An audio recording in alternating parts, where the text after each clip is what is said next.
if you're anything like me, making $10,000 a month sounds like a great number. That's about $120,000 a year. And with $10,000 a month, you can typically take care of your household expenses. Now, if you're anything like me, I always used to believe that there was only one way to get there, and that's the traditional way, meaning what you do is you go to school and you study really, really hard. And then you go to college and you study even harder. And then you go to university and you really study your butt off. And finally, you graduate with a degree and you start making $10,000 a month. Well, the truth is, it's actually a little bit more complicated than that. When I graduated from university, something really interesting happened. I realized that my employers weren't necessarily ready to pay me $10,000 a month. They wanted me to acquire a certain amount of experience, years of experience, in order for me to eventually get there. Now, if you think that my situation is special, think again. According to Statistics Canada, the median income in Canada after taxes is a whopping $68,000. Now, this means that on average, every single Canadian goes home with $5,700 every single month. Now, here's why this statistic is actually quite sad. The first reason is because this stat actually includes people that have been in the workplace for 10, 15, or even 20 years, which means that it's artificially inflated. The second is that it doesn't actually take into consideration the actual cost of living. We know that inflation has risen significantly over the past 5 years, and we're only now getting back into a bit more of a controlled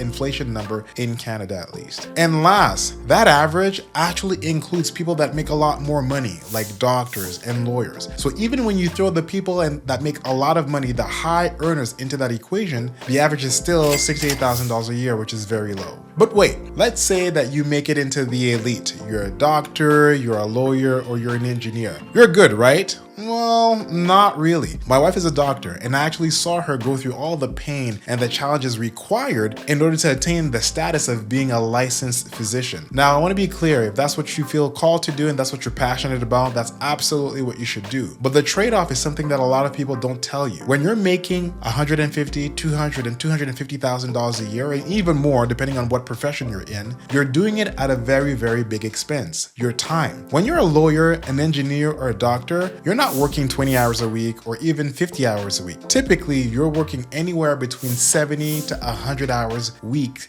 in and week out. And that's how you generate that level of income. Now, remember that even if you're making that high level of income, if you're in Canada specifically like I am, the government comes in and takes a good 30 to 45% of that gross income in order to fund our social services. This is the route that I took in order to generate income at first, but the more I did it, the more I realized that it didn't make a lot of sense for me to have to invest so much time to get so little return. And today I want to spend some time with you to teach you and to show you a different method of generating significant income so that you can reach that $10,000 a month. Now, I want to be clear, I'm not selling anything in this video. I'm not selling you a course or teaching you anything here that's new. If anything, you're going to see that what I'm going to share with you is a proven method that other people have used in order to generate income. With that being said, if there's one thing I would ask of you is for you to subscribe to this channel, smash the like button, and maybe leave a comment. And maybe share this video with a friend. That would be awesome. Now, this approach of generating significant income monthly is not new. The acronym I like to use in order to teach it is actually quite simple. It's A, P, and T. All right, so that's the acronym APT. And A simply stands for absorb. Absorb simply means that you need to consume knowledge. You need to consume information. This is the foundational system or the foundational piece of generating significant income on a monthly basis. Let's use the example of Fortnite, right? When you're playing Fortnite, what you need to do is you need to build a world and use the resources that are around you in order to survive, to thrive, and to essentially win the game over time. In real life, what you need to do is you need to acquire a skill. You need to acquire what we call a high income skill. Now, in the traditional route of education, you would think that engineering, math, sciences are the places you need to go in order to develop a high income skill. But in today's environment, it's quite different. High income skills in today's environment look more like video editing, web design, graphic design, digital marketing. And the reason these are high income skills today is because of the digital economy. With the growth of digital economy, more and more people are posting online and need people and teams to help them manage that kind of content. So what you need to think of now is to look for a skill set that you have interest in and some kind of natural ability. If your abilities and your interests are somewhere in those vicinities of designing, of digital marketing, marketing, video editing, graphic design, and so on and so forth, chances are you have an opportunity to capitalize on these skills. Now, when we're talking about absorbing, is you need to be focusing on learning this new skill. Chances are you didn't go to school in order to learn this thing. Maybe you're like me and you actually had a quote unquote 9 to 5 and you wanted to learn and you want to learn these skills. I have a bit of a bias. I think that one of the best places for you to learn skills free is YouTube. There's a ton of great content available online, and I'm talking high quality content. If you want to know how to filter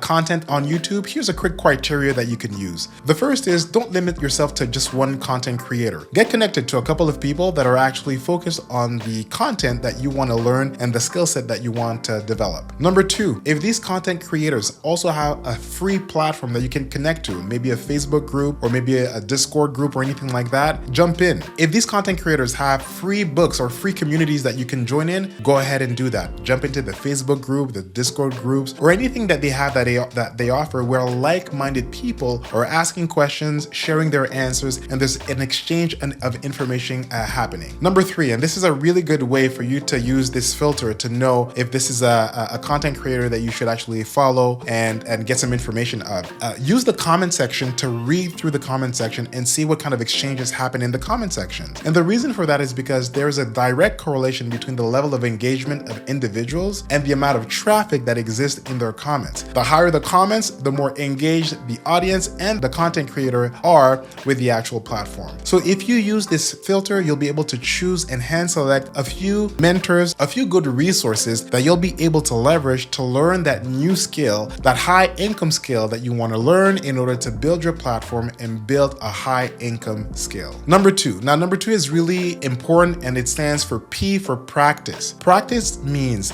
the moment you learn something, you put it and you apply it right away. The term I like to use for this is closed loop iteration. And what it means essentially is that the moment you learn something, you pivot and you apply it right away and you test it out right away. You do this for two reasons. The first is because you get feedback in real time as to does that skill actually work? And then number two is that it allows you to actually solidify your learning for the theoretical concept you just learned. So I'll give you a simple example. If you're learning about ClickFunnels in terms of how to set up a ClickFunnel for a promotion or for a digital product that you want to promote, you should go and actually create that ClickFunnel account and the design and the product right away while you're learning to do it so that you can have real life experience in terms of what your success and failures have been with trying to do that. The practice loop is extremely important. It's going to lead into number three, but I want to tell you why it's so important. When you're doing this practice loop, you're actually cementing the learning of that theoretical concept right into your brain. And you're putting a digital marker in your brain telling yourself, hey, I actually tried this and it worked or it failed. Now, closed loop iteration is so important that most of us innately don't do it. We don't do it because we're afraid of failing. And the truth of the matter is we all fail at some point in time. But the greatness does not come in the success. The greatness comes in the learnings of the failure. Think of Taylor Swift, who was bullied because of her hair, or Messi, who was a phenomenal soccer player. At the age of 11, he was diagnosed with a growth hormone deficiency. Or think of Zhang Yiming, the co-founder of TikTok, who actually had a couple of bad business deals when he was a bit younger. All of these individuals failed, and they failed early in order to get success in the future. So the quicker you could get to that failure point, that closed loop iteration, the quicker you could get to the other side of the equation when you start getting success. Now, the third and final piece of the puzzle is T, which stands for teach. You see, the power in generating monthly income consistently is not so much in your digital product or the store that you set up or the course that you're selling, but it's in the information and the knowledge that you're able to teach others. Now, you might tell yourself that you don't have the confidence to go on YouTube like I'm doing right now, or you don't want to be another of these guys selling a digital course. And I completely get that. But there are a number of ways that you can share your knowledge and teach. And once again, one of the things you're doing when you're teaching is that you're actually cementing the learning in your brain. I own a couple of consulting companies where a lot of what I do is I teach people and I educate them on the importance of digital transformation and business transformation as a whole. And this is teaching and helping educate people so that they can turn around and become better citizens, better leaders, and better executives, and better digital marketers. And so the reason this becomes important is because teaching is the secret ingredient that's going to allow you to scale your business. The moment you start teaching, people will reach out to you for podcasting opportunities, for conferences, for teaching opportunities, and so on and so forth. And that's where you have an opportunity to grow your influence and grow your digital business. And so there you have it.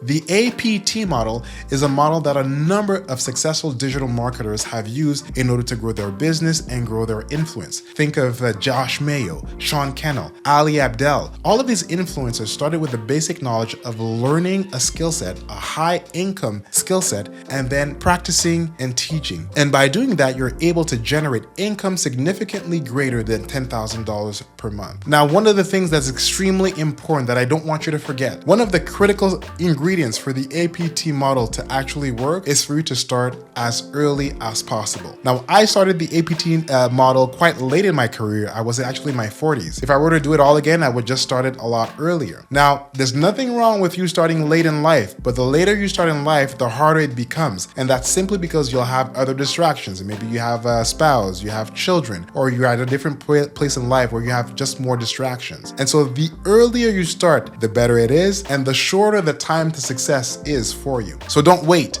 Start applying the APT model right now, and I'll catch you on the next one.